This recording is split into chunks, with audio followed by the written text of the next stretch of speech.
más de la comisión también hagan sus aportes sobre eso. Entonces, sin más preámbulos, recordarles que Diego, él va a estar muy pendiente porque él sacaría la lista de los asistentes que van a tener examinación ahora en Barranquilla, próximamente en el Quindío y posteriormente que se van a hacer en Bogotá. Esta charla obedece a que hay un porcentaje dentro del programa de examinación a grados DAN que corresponde a un concepto desde lo ético y hemos tomado la determinación nosotros como comisionados de que es importante que esto no nos quede en el aire. Entonces, sin más preámbulos, permítanme comparto la pantalla.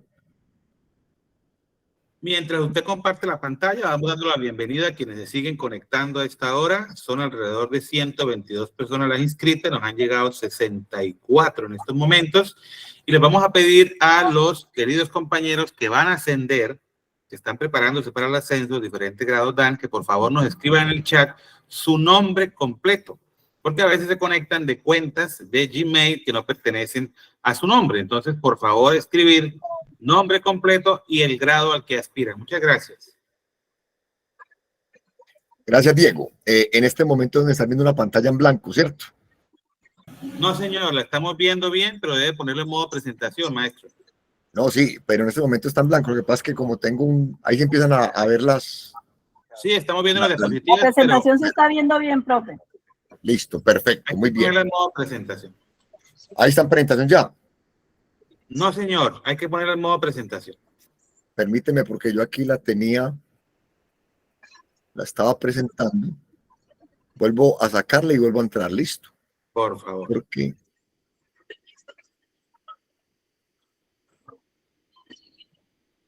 dime ahí si se puede ver, Diego, listo, ahí se puede ver. Comparta la pantalla primero, profe. Eso, muy bien. Ahora póngala en modo presentación, por favor. Listo, ahora sí, perfecto. Muy no, bien. Todavía no la tiene en modo presentación, profe. Va a tocar que utilice la combinación de teclas Windows más P. Espérate, verás. Sí. Estamos saludando. Abajo a la derecha, tío, en la cortinita. Espérate, verás. Voy a quitar acá entonces.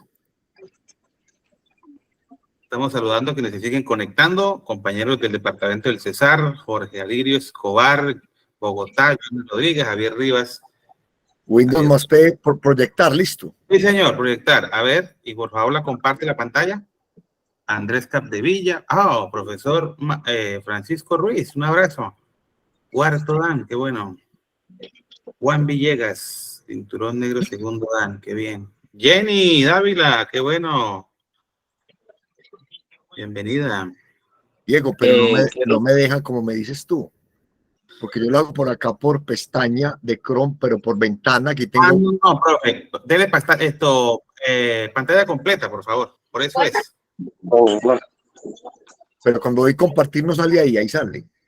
Ahí no, la dele. Sí, pero cuando le comparte pantalla completa, no le sale la presentación.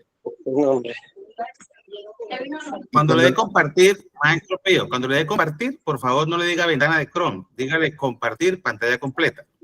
Pero sí, verá, de nuevo.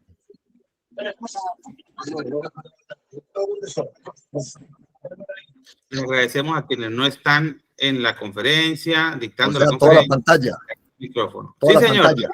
Sí, señor. Ahora sí. Perfecto. Ahora sí, listo. y póngala en modo presentación. Eso. ¿Ya se ve ahora sí?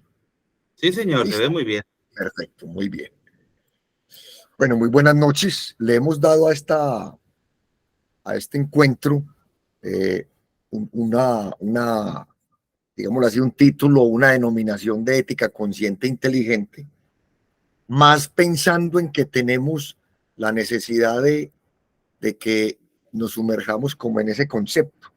Entonces, antes de que empiece la presentación de mis dos compañeros, los dos maestros, vamos a ver este corto video que nos habla de ética y moral.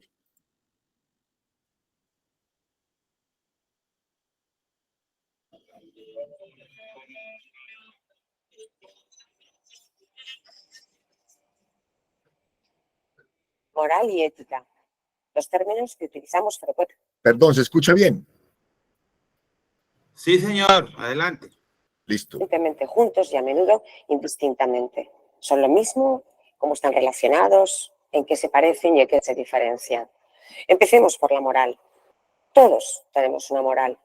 La moral es ese conjunto de hábitos, de costumbres, de valores, de prohibiciones, de deberes, a los que todos acudimos cuando en nuestra vida diaria queremos saber qué tenemos que hacer. Todos hemos aprendido que decir la verdad es bueno, que robar está mal, que la transparencia es un valor, que ayudar a los demás y ser solidario nos hace felices a nosotros mismos. En definitiva, la moral nos está dando las respuestas concretas a cómo tenemos que actuar en circunstancias determinadas. ¿Cómo adquirimos moral? Lo hacemos casi espontáneamente, sin darnos cuenta. La interiorizamos cuando nos educamos, cuando nos socializamos, cuando estando en nuestro entorno vemos aquello que nos permite integrarnos mejor, cuando nos comportamos como los demás esperan que lo hagamos. Los orígenes de la moral son diversos. La familia, la educación formal y no formal, los amigos, los medios de comunicación, la religión. Ahora bien, cuando alcanzamos un determinado nivel de madurez, de conciencia y de autonomía, empezamos a preguntarnos por qué esas normas son buenas y por qué tenemos que hacer lo que la moral nos manda a hacer. En este momento comenzamos a transitar hacia la ética. Si nos preguntamos ¿por qué es bueno decir la verdad? ¿Está mal siempre robar? ¿Por qué y en qué circunstancias es un valor la transparencia? ¿Es verdad que ayudar a los demás nos ayuda a nosotros mismos y nos hace felices? Estamos buscando respuestas que no son evidentes. La ética nos adentra en el nivel de la reflexión crítica y nos ayuda a encontrar razones que o bien confirmen nuestros valores, nuestros deberes, o por el contrario, nos lleven a adoptar una perspectiva distinta, obviamente siempre que encontremos buenas razones para ello. ¿De dónde procede la ética? La ética se nutre de la reflexión filosófica y de las propuestas que la filosofía ha ido haciendo a lo largo de la historia. Y estas propuestas son diversas, por eso tenemos que estudiarlas. Pero conocerlas nos ayuda a seguir haciéndonos preguntas y a encontrar razones que de otro modo nunca hubiéramos sido capaces de reconocer. Muy bien. Después de esta corta introducción a lo que vamos a tener hoy de encuentro, entonces hago la presentación de mi compañero, el maestro José Gerardo Serna Noreña. Bienvenido, maestro, para que estés conmigo en esta disertación. El maestro Juan Manuel Mantilla Roballo, mi otro compañero, mi otro par de la comisión, y quien le habla, Pío Cardona. Bueno, voy a iniciar con esta partecita y le pido el favor a los maestros Gerardo y Juan Manuel que cuando les diga que tengan algún concepto más, profundicemos para que seamos los tres los que la dirijamos, ¿vale? Bueno, aquí entonces vamos a hablar de dos conceptos que acaba de hablar esta maestra universitaria sobre ética y moral. Entonces, hago ese preámbulo con ese corto video es porque es importantísimo entender que nosotros los seres humanos nos movemos siempre pensando desde esa parte de la moralidad. Incluso, más adelantico vemos una diapositiva donde hay un subconsciente que nos dice todo el tiempo cuando actuamos mal o cuando hacemos las cosas no de la mejor manera, que nos taladra en esa parte occipital y nos dice, eso que hiciste no es. Entonces, digamos que ahí hay una cosa bien importante y es comprender profundamente que todas las acciones nuestras están sujetas a esa parte de la idiosincrasia, de la herencia que hemos venido, digámoslo así, construyendo en el día a día por parte de nuestros padres, nuestra familia, nuestro entorno, y ahí es donde entra esa parte de la moral. Y en el concepto de lo ético, entonces, es adentrarnos más en esa parte filosófica, ¿sí? En esa parte más de entender que la ética va más allá de ese constructo, digámoslo así, si vale la pena mencionarlo, ese constructo moralista que se queda de pronto, sin decir que no lo es, en aspectos que van desde lo bueno a lo malo. Finalmente, las dos conforman la sociedad. Y la sociedad como tal, lo que nos convoca el día de hoy, esta sociedad deportiva de judo, esta sociedad en la que estamos inmersos todos los que estamos practicando judo desde el tiempo que lleve cada uno, y en donde hay unos aspectos muy importantes que nos han brindado quienes nos dieron nuestras primeras sesiones.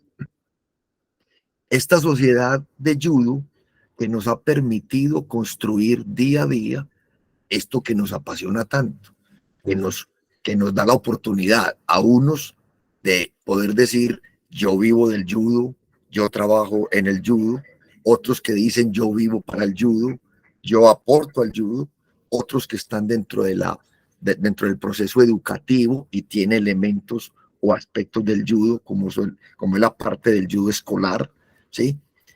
Y así se van, digamos, hilando, tejiendo esa cantidad de líneas que van a ser entonces del judoka en toda su integridad, ¿sí? Entonces, esa sociedad es la que nos convoca con este par de conceptos. ¿Por qué pensar en una charla de ética que corresponda no a un porcentaje que tiene que ver con el examen que vaya a presentar de grado Dan, sino que corresponda a entendernos como seres humanos que debemos de actuar de la mejor manera?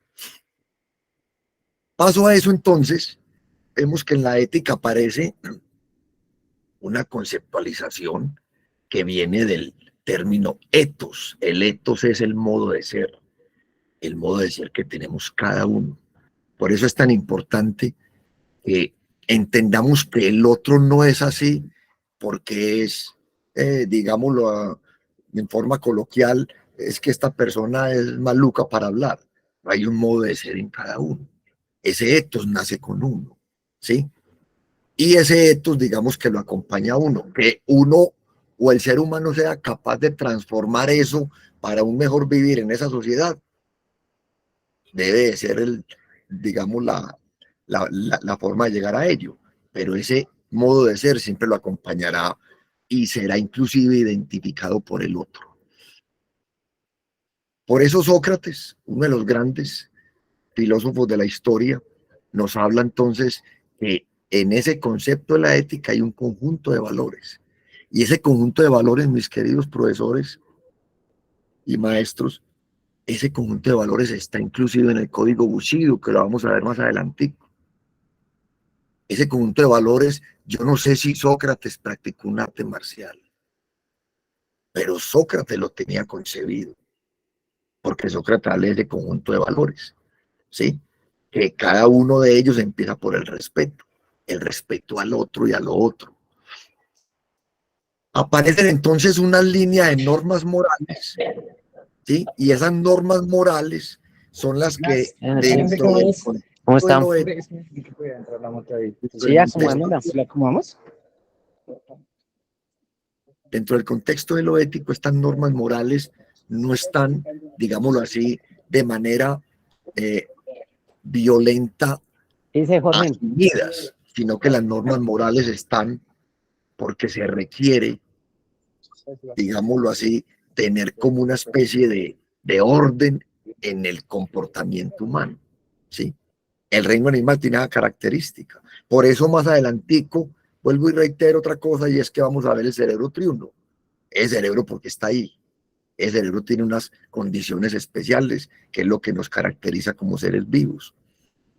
Y en esa parte teórica, en esa parte reflexiva, nos va llevando entonces a entender de que todo lo que sea entendido desde lo ético, podremos entender que, o podemos comprender que hay una reflexión permanente, sujeta a una teoría filosófica.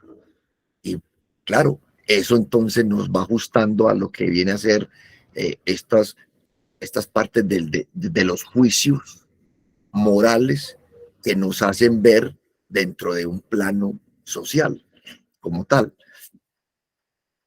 Luego por acá aparece un personaje que es Durkheim, y a él se le debe, digamos, el concepto de la ciencia de costumbres, ¿sí? Digamos que todos los seres humanos nos movemos porque tenemos una historia. Esa historia es de cada uno. Yo en algún momento hablaba con mis compañeros y es la idiosincrasia de cada región es propia.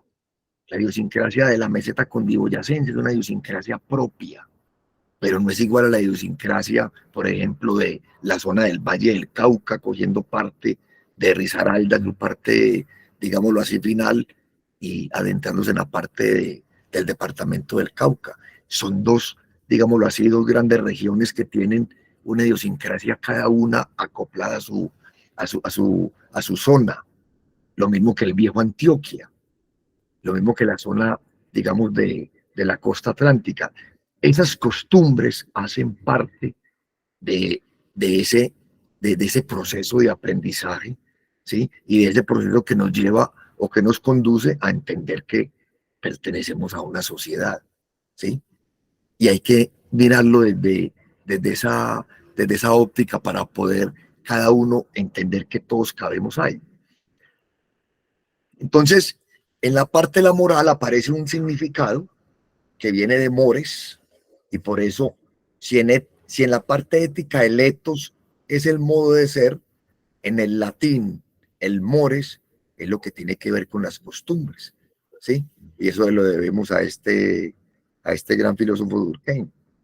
Entonces, importantísimo ver de que lo uno y lo otro va de la mano, tanto el mores como el ethos. Posteriormente a ello, entonces, empezamos a ver que si en la ética hay normas morales, ya en la parte de las costumbres hay un conjunto. Y ese conjunto de normas son las que nos tienen entonces en los planos de lo que nos desenvolvemos. Por eso hay un conjunto de normas cuando estamos en el Mío, o en el Metroplus en Medellín, o en el Transmilenio en Bogotá, o en el Transcaribe, no sé si es Cartagena o Barranquilla, no sé, en fin. Hay un conjunto de normas que de pronto sean similares, sí, pero digamos que ese conjunto están establecidos para cada lugar. Y por eso, cuando nosotros, para un ejemplo bien sencillo, con lo que pasa en el metro en Medellín. En Medellín adoramos el metro. Nos llenamos de alegría diciendo que tenemos un metro. Genial, listo, desde el 95. Sin embargo, hay que ver cuando uno se va a montar al metro en una hora pico. No te montás, te montan. Pregunta, ¿qué pasó con la norma? ¿Qué pasa con aquellos aspectos donde para poder montarse en ese servicio público no se hacen filas, sino que se tira? Digamos que se han salido de ese tipo de entender la posibilidad de que las normas se tienen que cumplir, pero no de una manera, digamos, impuesta, sino porque se necesita para la misma sociedad. Y doy el ejemplo del metro, porque aquí nos pasa eso. Y aunque el metro o la cultura metro lo menciona todo el tiempo, falta todavía, ¿sí? Todavía hay gente que se pasa más de la línea amarilla y le tiene que estar diciendo, retírese de la línea amarilla, porque está muy cerca, que sea de pronto víctima de un accidente. Y podríamos dar más ejemplos, pues, que se sumen a ellos. En ese conjunto de normas entra el contexto de la educación, la tradición, ¿sí? Y esas prácticas de las costumbres. Por eso es tan importante que dentro del contexto del mores haya esa parte integrada a lo que es en la educación. Y en este caso el judo es formativo. Un profesor que se equivoque haciendo algo indebido y el alumno lo ve, es una actitud que el alumno, por ver que es algo que se podría ver como una costumbre, entonces se avalaría para él también hacerla, ¿sí? Voy a dar un ejemplo. Si el profesor llega sin chanclas al tatami, el alumno en su cerebrito dice, yo puedo llegar sin chanclas al tatami porque mi profesor lo hace. Si el profesor da la clase sin uniforme de judo sino que se coloca una pantaloneta, una sudadera, y los demás están uniformados, le está diciendo a los alumnos que es que las clases se pueden también realizar sin uniforme de judo. Yo no estoy censurando eso, estoy diciendo que ahí hay un ejemplo, y ese ejemplo se convierte en costumbre. Y como es costumbre, entonces empieza inmediatamente a desvirtuar toda la situación como tal. Miren hasta dónde llega toda esta parte. Y eso entonces estaría, digamos, articulado a un emprendimiento social. Un emprendimiento desde el punto de vista que conocemos como de crear algo para buscar que desde la innovación tengamos un producto. No, pero si hay un emprendimiento de una construcción para un comportamiento. Todo ello entonces estará relacionado profundamente en algo desde lo ético y lo moral, que es el respeto y la valoración de la vida, o la valoración por la vida, la valoración de la vida del otro, la mía y la del otro, ¿sí? Y ese respeto es fundamental. Profesores, todos nuestros alumnos son de respeto, independientemente de clase social, cultural, género, edad o cronología, región, y puedan sumarle lo que ustedes quieran. Todos son dignos de respeto. Como ya esta diapositiva termina, maestro Gerardo, maestro Juan Manuel, ¿algo para opinar? Bueno, muy buenas noches a todos. Resaltar la presencia, el interés, también resaltar la presencia del profesor Luis Cruz de República Dominicana, que está presente, de Santiago de los Caballeros, quien es profesor allí, y resaltar todos los que van a ser examinados y los diferentes profesores que se han conectado. No hay que olvidar de que lo primero que trató de hacer Jigoro Kano era un pedagogo y dijo que lo educativo siempre tiene que tener una validación, una presencia en esta parte que es deportiva, que está pues dentro de un combate, los deportes de combate, pero que trata o que debe tratar la formación integral de las personas que lo practican. Y está claro que en todas partes hay normas, porque entonces sería un caos en las empresas, en las casas, en los países. Yo me pongo a pensar qué tal sería un país o una ciudad que no haya semáforos, sería el caos.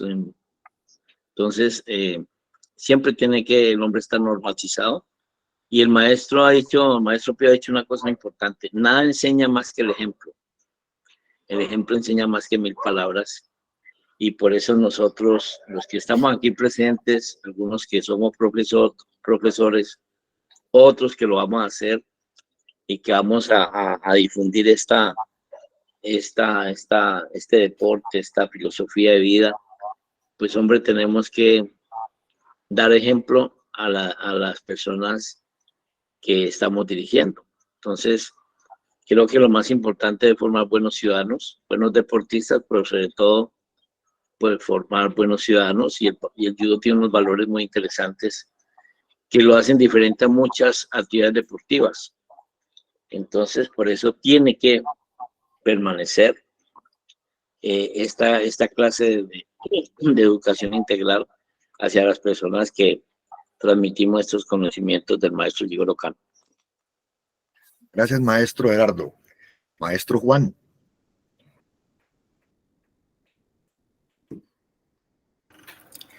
Muy buenas noches para todos. Muy contento de estar con ustedes. Quiero felicitarlos porque sé que ustedes están en el camino de adoptar su grado más avanzado de cinturones negros, de tal manera que lo primero que les deseo es que presenten un excelente examen y que tengan en cuenta que realmente esa es una etapa más en en el camino del judo. ¿Qué quiero decir con esto? Que el hecho de optar por determinado cinturón negro, sea el que fuere, nos está comprometiendo como judokas, como personas, como profesores, como compañeros, como alumnos, nos está comprometiendo a escalar nuevamente y a partir de ese punto seguir trabajando en función general, como lo han dicho los maestros Pío, el maestro Gerardo, que es imposible hablar de temas el que fuere si no mencionamos al maestro Yugoro Kano, quien fue un adelantado en la educación, quien creó el deporte que mejor confluye lo deportivo con lo educativo, de tal manera que realmente puedo decirles que somos privilegiados estando y siendo partícipes de nuestro deporte, de formar esta sociedad, esta comunidad, llámese como se le llame, pero eso es de gran importancia. El maestro Pío habló del Bushido y es imposible también nosotros hablar de judo y desligarlo del Bushido, el código moral del guerrero, ¿sí? Entonces, yo quería comentarles que este relaciona la ética del guerrero con los valores más altos que son válidos para todo el mundo, en todos los sitios y en todos los tiempos a escala universal. De hecho, las referencias importantes que contiene la doctrina, aunque de forma confusa y compleja, parecen estar orientados hacia los valores morales propuestos por las doctrinas supremas de Asia continental, como el confucianismo de tendencia social, el budismo metafísico y altamente humanitario, el sereno y cósmico, cósmicamente generoso taoísmo. La moral de estas doctrinas parece estar inspiradas predominantemente en un respeto absoluto por la vida humana en general y en un reconocimiento supremo de la identidad básica de todos los individuos de esa vida. Muchos señores samuráis, influidos por estos preceptos, renunciaban muchas veces a sus elevadas posiciones y a sus armas y adoptaban la total sencillez del hombre absolutamente normal, recluyéndose muchas veces en monasterios. Me parece muy importante porque, vuelvo y lo repito, ahí está, digamos, donde aparece la ética que nos da el judo y que nosotros somos partícipes. Bien, gracias. Dejo que continúen. Muy amables. Muchas gracias, maestro Juan Manuel y maestro Gerardo. Continuamos entonces.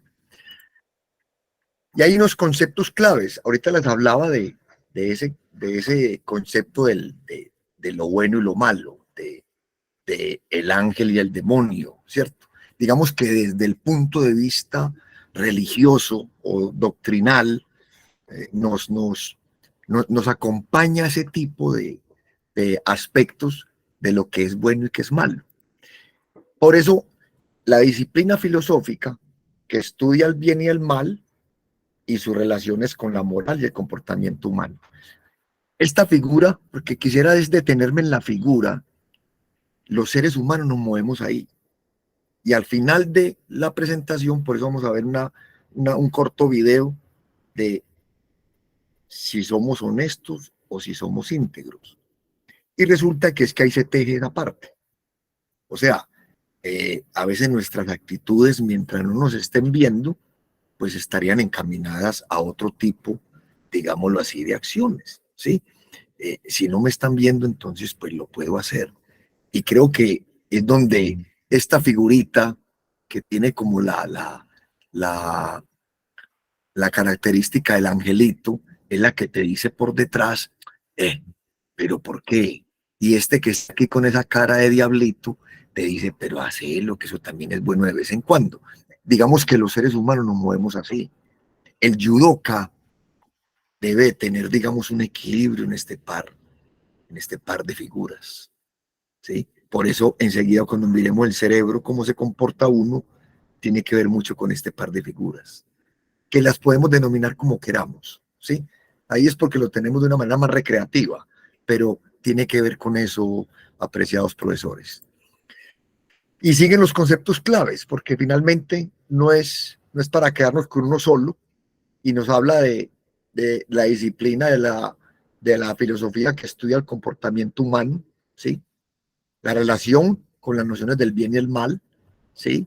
Los preceptos, el deber, la felicidad, el bienestar común. Esto es algo bien interesante en lo que llamaríamos una parte reptiliana, que enseguida lo vamos a ver. Y como eso va encadenado, aparece la metaética, que es la que se encarga de estudiar esas teorías, ¿sí? Que analiza los significados y atribuyen palabras, digamos, en relación con lo ético. Entonces nos dan un ejemplo. Se refiere a la gente cuando habla del bien, de la felicidad o de lo deseable. Entonces digamos que esta metaética, que va mucho más allá de ese concepto, digámoslo así, básico, nos está entonces conduciendo a entendernos que los seres humanos nacimos para ser felices. Que decidamos ser infelices es una cuestión completamente, lo que yo llamo capacidad crísica, que la capacidad crísica es el poder de decisión. Tú eres feliz porque haces todo lo posible para ser feliz. Que harán situaciones que no dan felicidad, pero le busca la solución para que entonces vuelva a continuar, digamos, ese camino en búsqueda de ella. Digamos que la felicidad tú la construyes, pero también la infelicidad tú la construyes. Digamos que ahí en esa metaética se mueve eso. Y aparece otro concepto que es la ética aplicada, y entonces mire que aquí tiene que ver con el análisis de las normas, lo que hablamos al principio en el mapa conceptual. Entonces aparece lo bioético, algo tan importante ahí, ¿sí? La bioética está en este momento como una de las cátedras que se dan en muchos de los programas profesionales, porque tiene que ver con ese comportamiento de vida, ¿sí? Con esa actitud de vida, ¿sí? Mire que aparece la ética ambiental. Yo soy docente de colegio, ya no lo soy porque lo fui durante 25 años, pero soy docente universitario y yo dicto la cátedra de Educación Ambiental y Ecología. Y ustedes no se imaginan la importancia que tiene la ética ambiental, ¿sí? La ética ecológica, porque finalmente vivimos en un... Y es tan delicado que nosotros nos movamos en un ambiente que nos recibe, en un espacio que nos recibe, y tengamos actitudes que van en contra de ello. Para dar un ejemplo, en los campeonatos debe de haber una ¿cómo llamar eso? Una cuadrilla o unos delegados que se encargan de que el sitio donde están los deportistas, donde están los judocas que van a competir, la delegación A, la delegación B, C, D, en fin, una delegación o un grupo de personas que dicen: aquí están las bolsas para recoger todos los residuos, aquí están las bolsas para que no quede nada de basura en la gradería. Eso tenemos que sumarnos, porque eso hace parte de lo ético, ¿sí? O sea, no solamente educamos para que nuestro alumno salga y con una técnica pero muy bien ejecutada, gane por hipón. Eso, genial, eso es parte del entrenamiento para llegar a eso. Pero hay otro constructo que se tiene que dar, y eso lo da el maestro, eso lo da el profesor que está formando, que le dice a los alumnos: no me deje las cosas mal puestas ahí, no me deje las botellas tiradas, el uniforme se dobla y se guarda, el uniforme no se tira, ¿sí? Son tantos conceptos, y mire que tiene que ver con la parte ambiental. Y tiene otro concepto acá que nos habla de lo que es la ética deontológica, que establece principios para guiar los sistemas de normas, ¿sí? Que tiene que ver con el interés común. Entonces, por ejemplo, dice ahí la llamada regla de oro. ¿Cuántas reglas de oro tenemos nosotros? ¿Cuántas reglas de oro podemos construir para que desde el judo, en esa ética deontológica, podamos decirle a nuestros alumnos: mire, como regla de oro hay que llegar temprano, como regla de oro tenemos que llegar bien uniformados, como regla de oro el judo debe estar limpio, como regla de oro tenemos que tener sandalias, como regla de oro no podemos oler de manera desagradable porque vamos a tener contacto con otro. Regla de oro, que eso en algún momento lo llamábamos, y los maestros presentes y mis grandes amigos, el decálogo del yudoka. Eso se ha perdido, ¿sí? A veces, de pronto, alguno habla del decálogo y alguna cosita se acuerda. Eso debería estar en la entrada de cada dojo. Y un decálogo que no tiene que ser el decálogo que conocemos, un decálogo que construya entre todos. Y que cuando un alumno llega nuevo al dojo, lo lea y dice, vea que hay unas normas. Esa es la parte de ética deontológica.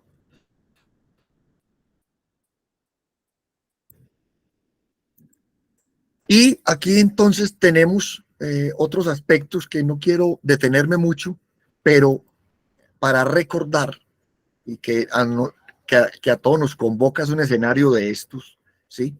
El deporte como tal se tiene que ver como un deporte limpio. Cuando hablo de limpio no estoy hablando de que esté recién lavado, sino limpio en las acciones, ¿sí? Por ejemplo, cuando se está dentro de la posición de entrenador, ¿cuál es mi postura frente a las decisiones arbitrales?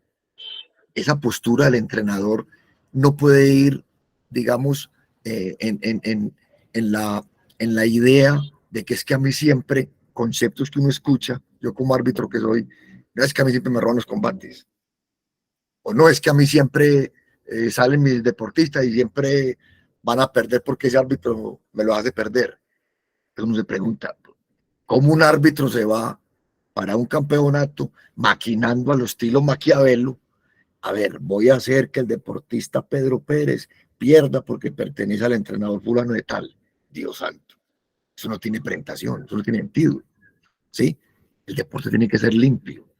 Entonces, por eso aquí nos dice, si hay más de 100 deportes, que se dividen en deportes de conjunto, ¿sí? En deportes individuales, etcétera.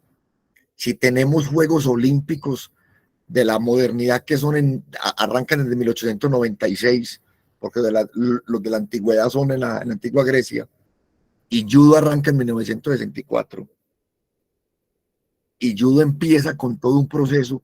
Tenemos que ser, mejor dicho, yo los invito que tenemos a que ser cada uno de los que practicamos judo, enseñamos judo, hombre, sentirnos orgullosos de que somos de los poquitos que está en el ciclo olímpico, porque cuántos deportes están detrás tocando la puerta para poder ingresar, y las actitudes que vayan desde acciones no éticas o que vayan en contra de la misma moral del mismo deporte son las que hacen que una disciplina salga de un contexto olímpico, porque eso no tiene presentación, ¿sí? No tiene presentación que un entrenador se descuaderne y tire las sillas porque no está de acuerdo con una decisión. No tiene presentación que un deportista le quite la chaqueta en el tatami porque perdió. No tiene presentación que un deportista se presente, digámoslo así, mal uniformado cuando el entrenador tiene que estar pendiente de él. Son muchísimas cosas, profesores. Por eso, cada detallito tenemos que sumarnos para que esto se construya y se mantenga en el tiempo, porque somos cada uno de nosotros los que lo hace que se mantenga en el tiempo, ¿sí? ¿Qué beneficio nos brinda la ética deportiva? Aquí hay una cosa importantísima, integración social. El deporte siempre será integrador, ¿sí?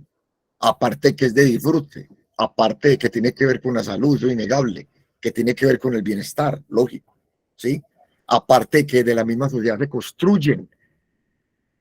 construyen aspectos que van en pro o en mejora de aspectos como en Colombia la vivimos nosotros, que es la paz.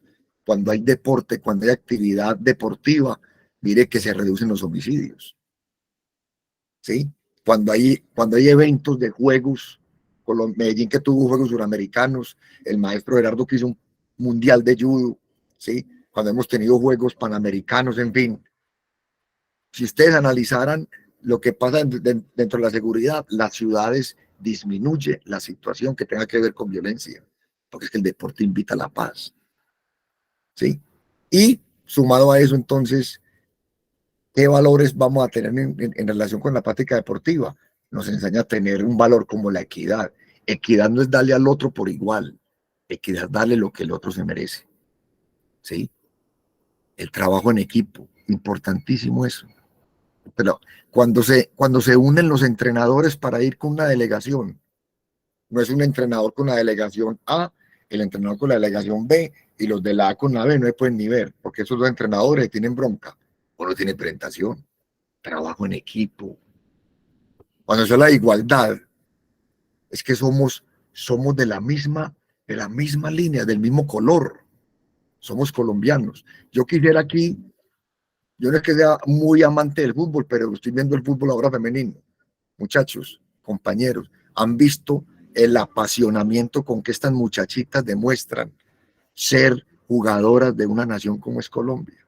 Lo que están haciendo, le están dando ejemplo a los jugadores masculinos, cómo es que una camiseta se suda, se vive, se disfruta, se ama, cómo se canta un himno.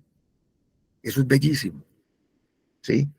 Esos comportamientos de estas niñas nos están dando un ejemplo impresionante.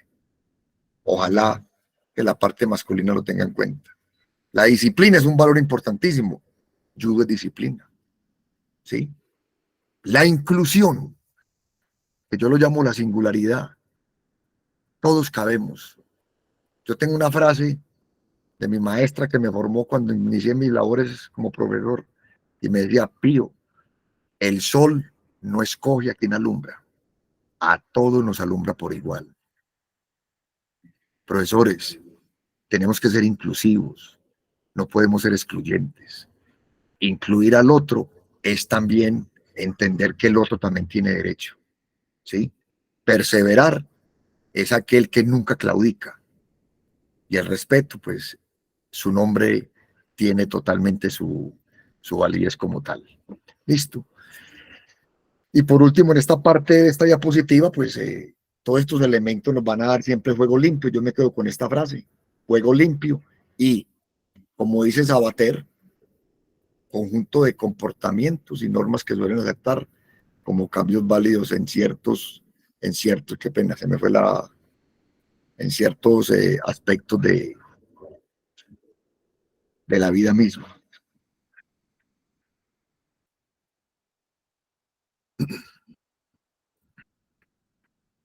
Los valores sociales, según Gutiérrez, tienen entonces una definición, o digámoslo así, una clasificación más bien.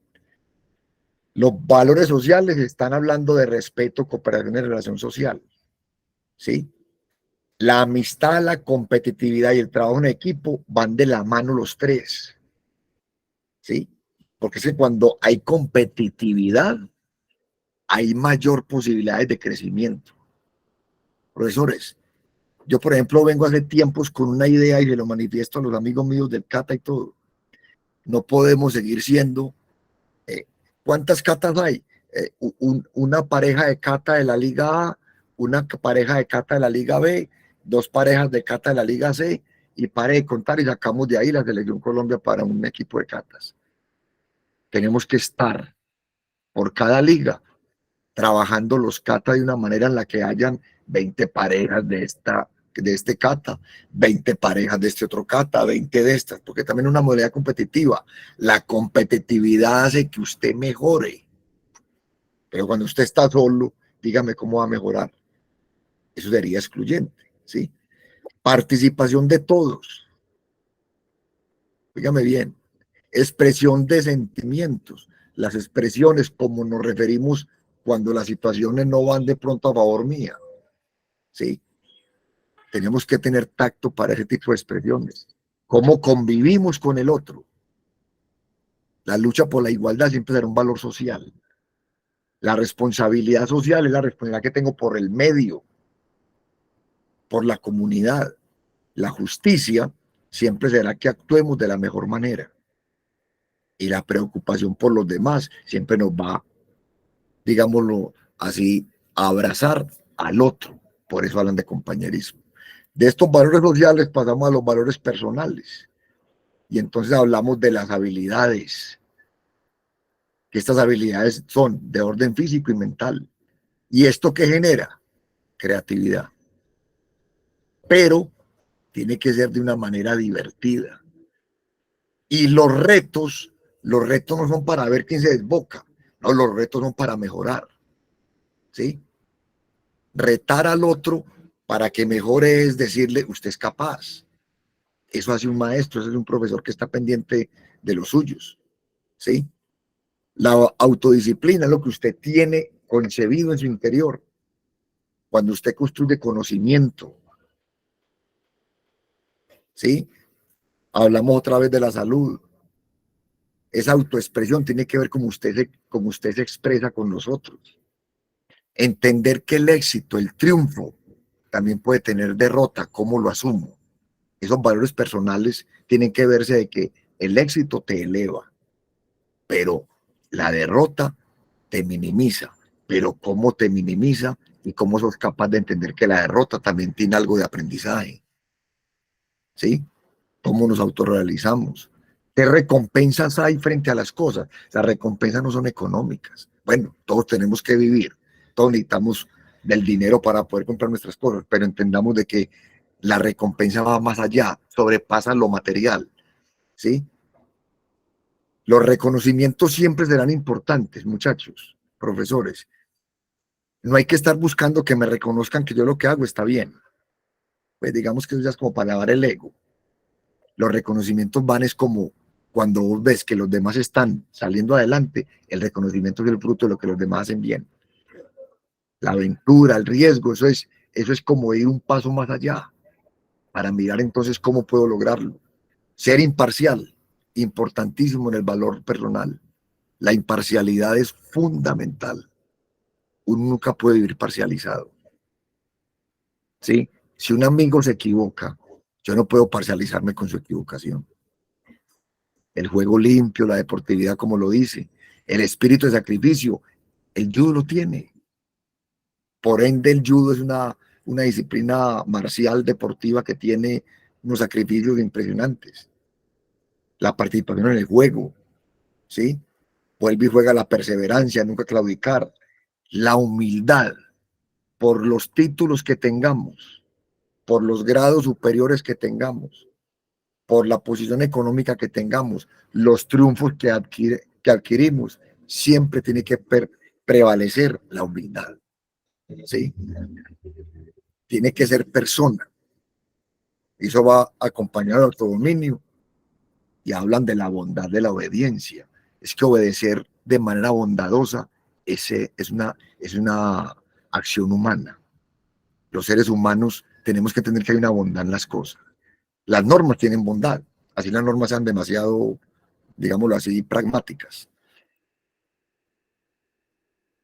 Y aquí está el código moral del judo, y yo quisiera que esta parte del código moral del judo, maestro Gerardo y el maestro Juan Manuel Corretica habló, sean los que nos den esta parte de apreciación, maestros.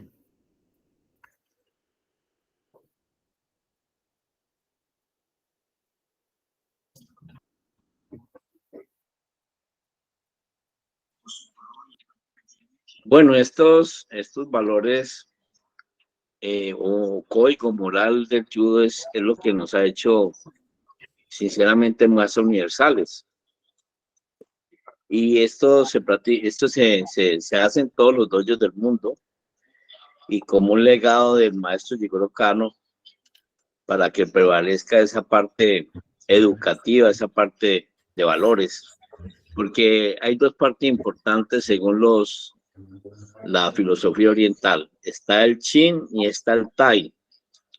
El Chin es el cuerpo, que es donde se expresa las diferentes técnicas de judo que conocemos, técnicas de mano, cadera, brazo, cadera, pierna, las técnicas de sacrificio. Y el Chin es el espíritu, es esa parte evolutiva, esa parte de la voluntad que siempre tenemos que tener, de saber tener en cuenta los momentos de triunfo y también los momentos de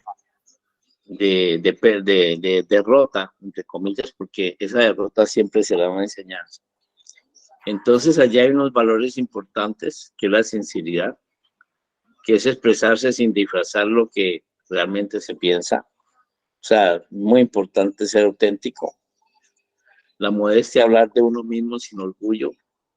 Muy importante hablar de los logros y de las fortalezas que tenemos, sin desconocer también las debilidades o lo que nos hace falta.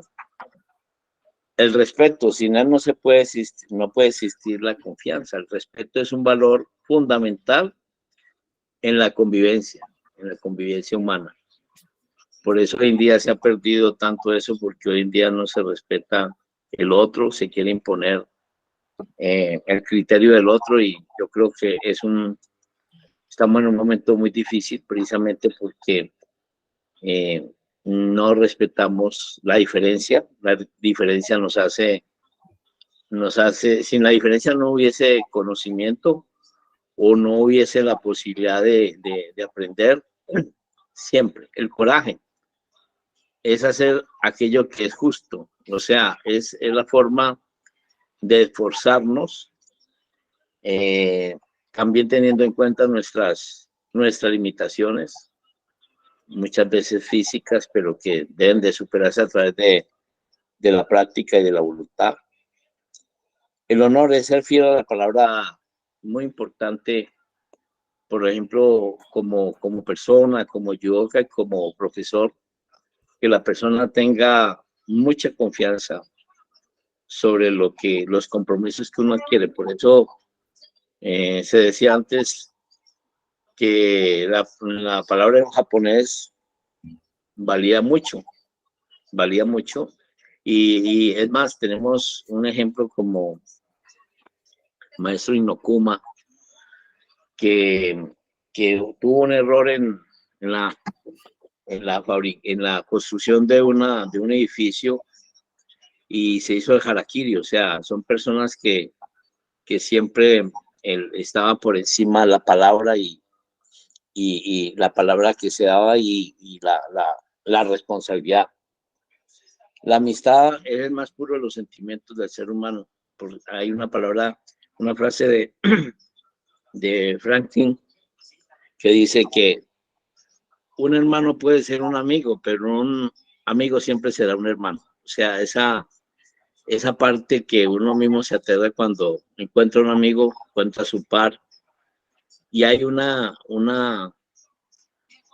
comunión de esas diferentes formas de ser, pero que hace que haya un crecimiento de las personas, que es importante eso, porque la amistad nos ayuda a crecer, la relación con los demás también nos ayuda a crecer. El autocontrol, esa es controlarse en situaciones críticas, saber callar cuando sube la ira. Muy importante el autocontrol. Alguien me decía que el control nunca se puede perder. Eso es que haga de cuenta como cuando usted está manejando y ve una situación difícil de alguien que se atravesó. Usted tiene que mantener ese control de ese timón. Si usted quita ese control de ese timón, pues sucede cualquier catástrofe. Entonces es muy importante mantener esa parte de superar ese momentos de ira, momentos que muchas veces nos hacen salir del control. Y también cuando estamos compitiendo, pues en caso de un combate es muy importante ese control, para que sepa que al frente tenemos un ser humano que también pues tiene sus valores. Esto es lo que yo puedo aportar en esta parte tan importante, que siempre debemos tener en cuenta para la formación de nuestros alumnos, y la relación alumno-profesor, y la relación entre todos los competidores que siempre ha existido.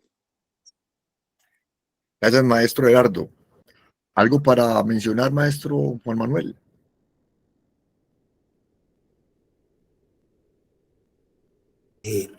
Sí, es muy importante esto del código, porque definitivamente da la pauta del camino de del judoka. Yo quisiera traer a colación que en Francia está el Colegio Nacional de Cinturones Negros, que precisamente se basa en este código. Dice que está inspirado en el Bushido, en el que se pone de manifiesto los valores que ha de perseguir e integrar el practicante de judo en su persona: la actitud, el coraje, la bondad, la fraternidad, la cortesía, la verdad, la sinceridad, la lealtad, el desprendimiento, la generosidad, el honor, la fidelidad, la modestia, el respeto, el control de uno mismo, la amistad y la benevolencia. Realmente traigo a colación esto de Francia porque el judo es universal. Y donde se practica judo, estamos siempre regidos sistemáticamente por este código. De manera que judoka es, como decía el maestro Pío, como lo reforzó el maestro Gerardo, realmente es la misma persona, o su comportamiento es la misma en el dojo y la misma en el medio social que le corresponde. Con respecto al código, hay una cosa importante y trayendo a colación la palabra que acogió hoy el maestro Pío, juego limpio. Pues a mí me parece muy importante comentarles que precisamente las normas de ética para el judo, la primera, aquí sí me voy para el otro lado, sí voy a hablar del aseo y de la limpieza y de la higiene. ¿Por qué? Resulta que la primera norma de la ética está relacionada con la higiene y la indumentaria. En el judo se da gran importancia a la higiene. Y aquí quisiera acotar algo tan importante como la razón. Hay muchas, pero muchas razones de que el judogi fuera blanco. Y la primera es la higiene. Nosotros compartimos el sudor, compartimos totalmente o íntegramente nuestro cuerpo, de manera que ese judogi blanco es para el respeto por el compañero. Y no solamente el respeto, sino la confianza, porque es importantísimo. Es así como realmente el cambio de judogi vino en los años 90, cuando se incorporó el judogi azul, pero esto en la parte deportiva, como muy bien lo mencionó al principio el maestro Pío, donde pues primero, para el arbitraje, la facilidad de identificar quién hacía la acción, quién no. Segundo, tuvo que ver mucho el hecho de que el judo entrara por decirlo algo así, en las redes de televisión, donde personas que no sabían judo, pues por lo menos podían definir quién iba ganando, quién iba perdiendo. Pero realmente es por eso. Entonces, esa parte es importantísima del judogi. Hay dojos en Colombia, por supuesto, no lo podemos hacer porque no tenemos los medios económicos, donde simplemente el azul es para la competencia. Tengo entendido que en Japón la práctica en todos los dojos es con judogi blanco. Eso realmente nos da, digamos, las necesidades de estar muy limpios, muy aseados. Eso es el respeto y la confianza para con el compañero, que es importantísimo. No sé, creo que dejo ahí esta parte y prosiga, maestro Pío, muchas gracias. Muchas gracias a usted, maestro Juan Manuel y maestro Gerardo, por la disertación de esta parte del código. Y para ir terminando, yo quiero que entendamos si las actitudes nuestras son, digamos, son acciones que obedecen a algo fisiológico, tenemos que entender este cerebro triuno. Todos tenemos el cerebro triuno y está dividido en estas tres estructuras. digamos que eso no es que esté, digámoslo así, delimitado, porque no es así, sino que desde el punto de vista en donde están las determinaciones nuestras. El primero es el primitivo, que es el reptiliano, y se encuentra en la parte inferior, casi en el punto donde está el occipital, y aquí es el bulbo raquídeo, que después sigue la médula espinal. Ese cerebro primitivo es el primero que se forma cuando está en la gestación el bebé, ¿sí? Y maneja nuestros comportamientos instintivos, maneja los comportamientos automáticos. Por ejemplo, comportamientos automáticos como el hambre, sed, sueño, sexo, que eso es parte de la humanidad. Esos comportamientos son primitivos, ¿sí? Eso no es ni bueno ni malo, para que no nos vamos a quedar con ese concepto, ¿listo? Es una forma de acciones que tenemos todos los seres humanos, ¿listo? Luego pasamos al límbico, que es lo que llaman el cerebro mamífero. Y ese límbico mamífero es el que nos coloca en la escala del reino animal, donde somos alimentados por glándulas mamarias. Mamíferos. Recuerden que la clasificación taxonómica de los seres vivos tiene, yo lo hablo de una mnemotecnia, y acá lo hablo de ciencias naturales que la dicté mucho tiempo, y es reficla orfages, reino, filum, clase, orden, ¿sí? Familia, género, especie. Eso es lo que se denomina en el cerebro límbico, es el que controla toda la parte emocional. Y es la segunda parte que se forma a nivel de gestación y maneja todo lo que tiene que ver relacionado con nuestras representaciones emocionales, ¿sí? Entonces, en esa parte límbica está cuando hay rabia, cuando hay risa o alegría, cuando hay tristeza o digamos situaciones que nos baja el ánimo, cuando está el miedo, cuando está la sorpresa, cuando sentimos situaciones como de repugnancia, es en el cerebro límbico. Y está el tercero, que es el último que se forma, que es el llamado neocortes o la neocorteza. Y este es el que se encarga de toda nuestra racionalización, ¿sí? O sea, toda la parte lógica. Y es el que toma la determinación para nosotros decir si eso nos conviene o no. Entonces, llevado a nuestro quehacer yudoka, el reptiliano va con la fuerza, la acción, está entrenando con toda esa cantidad de medios que le coloca el profesor, y él se pone a hacer, digamos, las flexiones, la abdominal, luchicome, la repetición en la que come, etcétera. Todo eso va reptiliano. En el momento del límbico, es el estado de ánimo que tiene para llegar a cumplir con ese reptiliano que le exige toda cantidad de situaciones físicas.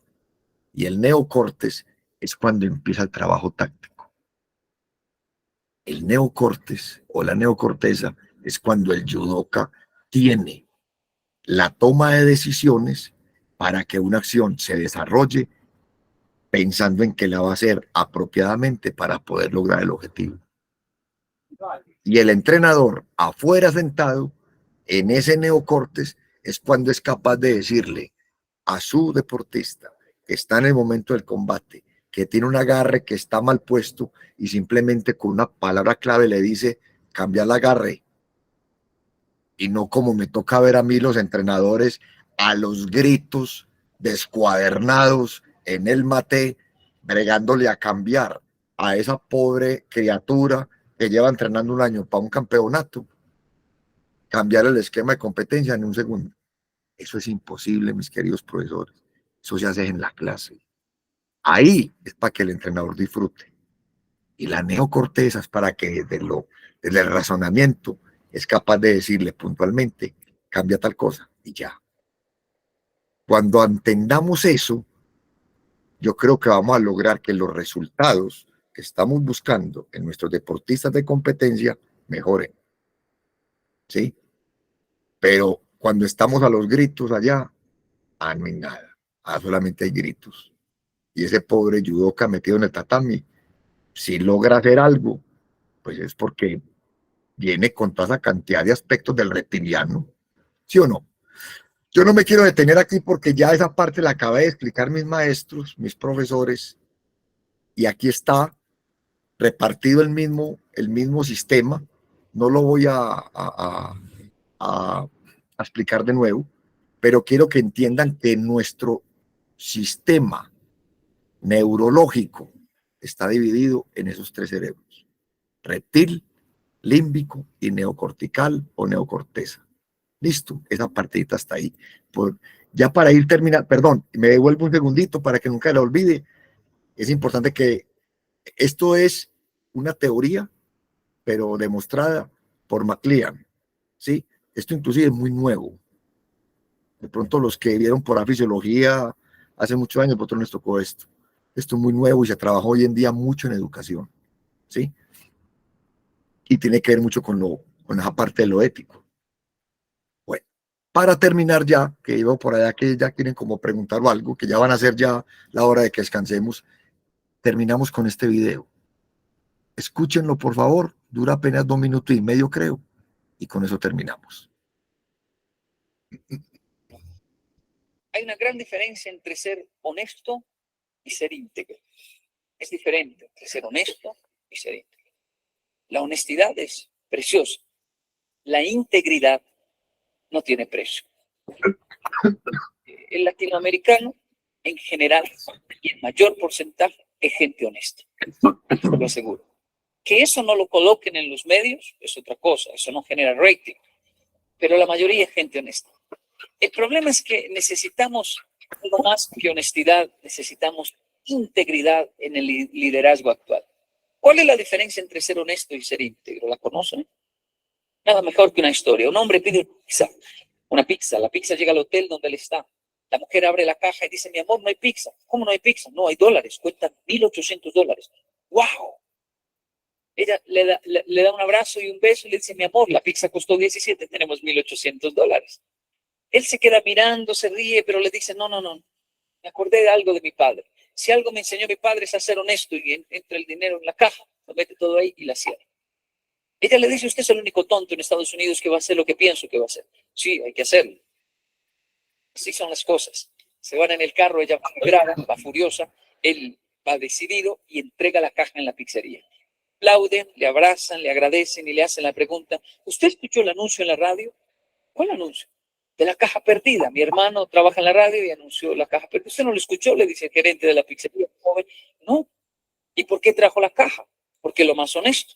Pero personas como usted ya no hay. Mi hermano ya viene para acá, quiere entrevistarlo y que usted salga y le cuente a todo el mundo a través de la radio lo que hizo, porque eso es un gran ejemplo. Pero yo no tengo tiempo, me tengo que ir ya. No puedo salir en ninguna entrevista. Deme mi pizza, me tengo que ir ya. Bueno, déjeme su nombre, sus datos, su teléfono. Yo sí le cuento a todo el mundo a través de los medios lo que usted hizo, porque eso es un gran ejemplo y estamos muy agradecidos. En ese momento el hombre toma al joven de la pizzería, se lo lleva a una esquina y le dice: ni se le ocurra decir quién soy. ¿Pero por qué? Si lo que usted hizo es loable. Sí, me gustaría salir en la radio y decir que yo entregué la caja, pero no puedo. ¿Pero por qué no puede? Es porque la mujer que está conmigo no es mi esposa. ¿Cómo voy a salir en la radio diciendo que yo estaba en un hotel, que pedí una pizza? No, loco, inventes otro cuento, yo me tengo que ir. Tomó la pizza y se fue. Hago una pregunta al auditorio: ¿era un hombre honesto, sí o no? Sí, entregó la caja. ¿Era un hombre íntegro? Porque honestidad habla de lo que yo hago, integridad habla de lo que yo soy. Honestidad habla de lo que yo digo, integridad habla de lo que yo pienso. Honestidad habla de mis actos públicos, integridad habla de lo que yo hago aunque nadie me esté viendo. Es el padre que entra al parque de diversiones, entrega boletas de menor a todos sus hijos y devuelve una: este cumplió ayer, perdón, él paga más. La niña de la taquilla le dice: señor, si no me dice no me doy cuenta, tan honesto usted. Él no le dice nada, pero se ríe y dice: qué locura. Ella no se da cuenta, pero mis hijos sí. ¿De qué me sirve engañar al mundo entero si hay una generación que nos sigue, que está viendo lo que somos? Dicen, y esta frase es terrible, que los niños solo aprenden el 30% de nuestras palabras, o nuestros discípulos o seguidores solo aprenden el 30% de nuestras palabras. El otro 70% lo emulan de lo que somos. Yo puedo mirar a mi hijo Kenji David y decirle: no mienta, Bueno, papá, no haga una plana. Mentir es malo 100 veces. Eso. Repita, mentir es malo 50 veces. Muy bien. Toca el teléfono, atiende y diga que no estoy. Él va a entender que mentir es malo, pero él va a ser un mentiroso porque papá es un mentiroso. La integridad es algo que se transmite, no que se enseña, es algo que se transmite a la siguiente generación. Es una perla difícil, vale mucho la pena. Hay una gran...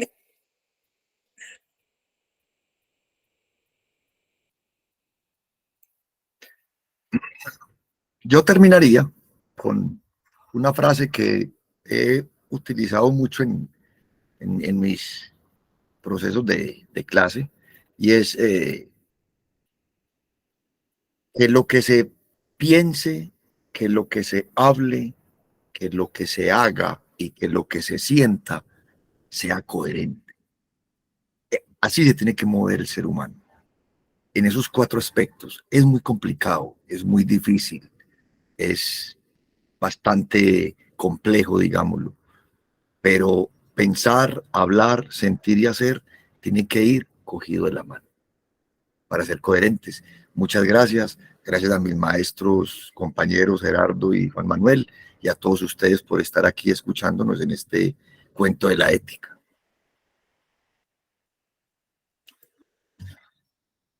Maestro Pío. Te escuchamos, maestro. Antes de terminar, quiero hacer lo siguiente. Primero que todo, recordar una importancia, algún dato que no sabemos, que en el Campeonato Mundial Junior del año 98 que hicimos aquí en Cali, que tuve la oportunidad de organizar y pedir, fue cuando oficialmente se utilizó el uniforme azul. A partir de ese campeonato ya se le dio viabilidad a la utilización del uniforme azul, porque antes se hacía era en Europa, en algunos campeonatos europeos, y que pues fue sobre todo una visión de Anton Hessing, que campeón mundial, campeón olímpico, que primero le ganó a los japoneses y que aprendió mucho los japoneses, que se instituyó el uniforme azul. Aquí nombraban algo importante que vamos a con nosotros como Comisión de Educación, tratar de difundir en todo el tribuno nacional, sobre todo que están los dojos. En los dojos debe haber, por lo menos creo que unos acuerdos de convivencia, donde está cómo debe ser el uso del dojo, y también el decálogo del yudoka, o deberes del yudoka, que yo me permito recordar. Primero, seguir los consejos del sensei y agradecerlos con sinceridad. Segundo, no ser orgulloso ni arrogante cuando se obtengan buenos resultados. Tercero, presentarse a los entrenos con regularidad. Cuarto, tratar a los compañeros de entreno como amigos y hermanos. Quinto, no hacer uso indebido de los conocimientos recibidos. Sexto, ayudar a los débiles. Séptimo, respetar a la mujer y ser su verdadero amigo. Séptimo, cuidarse de vicios y excesos de toda clase. Octavo, responsabilizarse de la nutrición física y espiritual. Noveno, comportarse en la vida privada tan correcta y convenientemente por el hombre vulgares y mediocres. Y décimo, aplicar también en la vida privada el precepto de Dios, ser para vencer. Entonces pienso que esto se ha un poco el olvido, pero que es necesario volver a recalcar y tener presente en las charlas educativas, y que esté presente en los dojos y que lo tengamos ahí como unas normas a seguir. Muchas gracias. Maestros, buenas noches. Buenas noches, maestro. Buenas noches, maestro. Bueno, buenas noches a todos. Felicitarlos por Buenas noches, maestro Freddy. Excelente exposición. Simplemente decir algo que creo que viene a colación todo. La obsesión por alcanzar una meta siempre la búsqueda de pensar que lo único valioso es el fin de las cosas.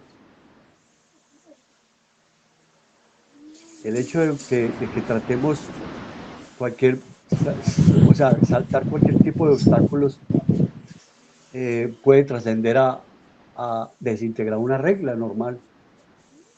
Es un hecho que nosotros hemos transgredido algunas acciones frente a los valores. ¿Y cuál es la razón de esto?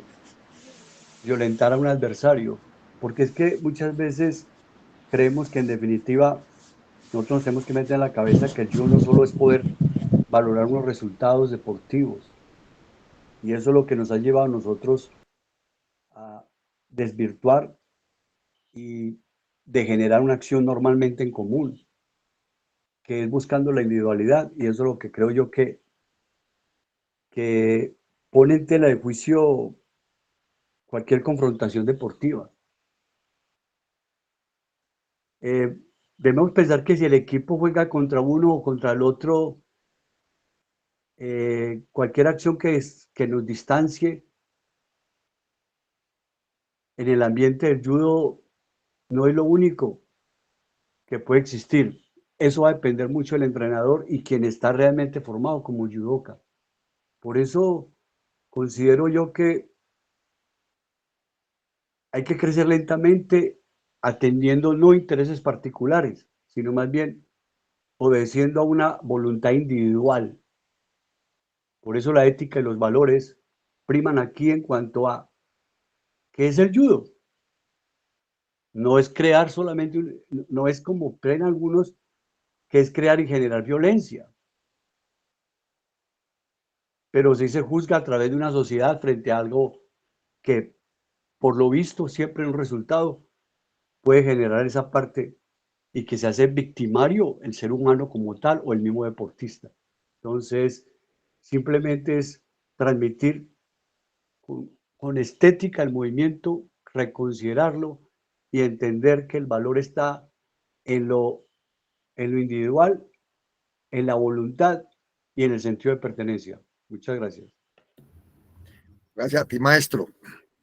Bueno, yo creo que ya es hora de irnos a descansar. Ya son las 10:05. ¿Qué horas son? ¿Qué hora son, maestra ahí? A las 9:50, qué pena. 9:49, Ya profe. van a de las 10 para que descansen. Sí, Les agradezco mucho. ¿Alguna bueno, bueno, profe, profesor Pío, maestros. Muchas gracias, profesor Gerardo, el profesor Juan Manuel y también el aporte que hizo José Freddy. Muchas gracias, estuvo muy interesante, muy importante y muy fundamental y muy acorde a nuestros principios, a lo que es el judo como tal. Y más que son cosas que hay que tenerlas en cuenta en la iniciación de esta disciplina, ¿no? Ya que estamos aquí varios profesores, varios entrenadores, varios monitores y que se perfilan en esta tarea como es la enseñanza, ¿no? Como tal, lo que es el judo. Muchas gracias, muy buena la ponencia de cada uno. Le doy las gracias no solamente como Miriam, que va a optar el cuarto dan, sino también como tesorera de la Federación Colombiana de Judo. Muchas gracias y feliz noche para todos. Gracias a ti, Miriam, y a cada uno de los Muchas gracias, mi querida Les tesorera agradecemos mucho. y profesora. Claro que sí, maestro. Dios les pague a todos por el tiempo, por escucharnos, por hacer parte del equipo. Y recuerden que la semana entrante vamos a tener un encuentro de capacitación. Listo, ya se le estarán dando los pormenores. Una feliz noche para todos. Bendiciones, felicidades. Chao, chao. Chao, chao. Arigato. Muchas gracias. Feliz noche. Feliz noche. Muchas gracias, buena noche, que descansen. Chao, mi querido amigo. Muchas gracias, maestro. Muchas gracias. Chao, feliz noche. Hasta luego, buena noche. Hasta luego. Buenas noches, profe. Feliz Gracias. noche. Muchas gracias por todo. Feliz noche, muchas gracias a ustedes.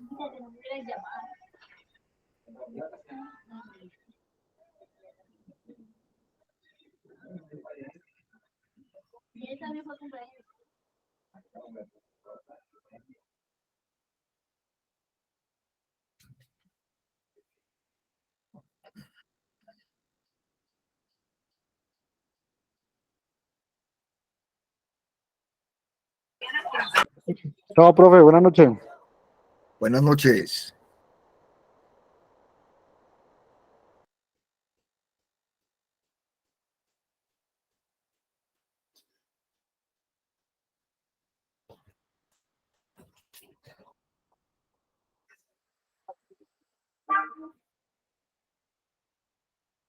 Contame. Maestro, felicitaciones. Estuvo muy buena la presentación.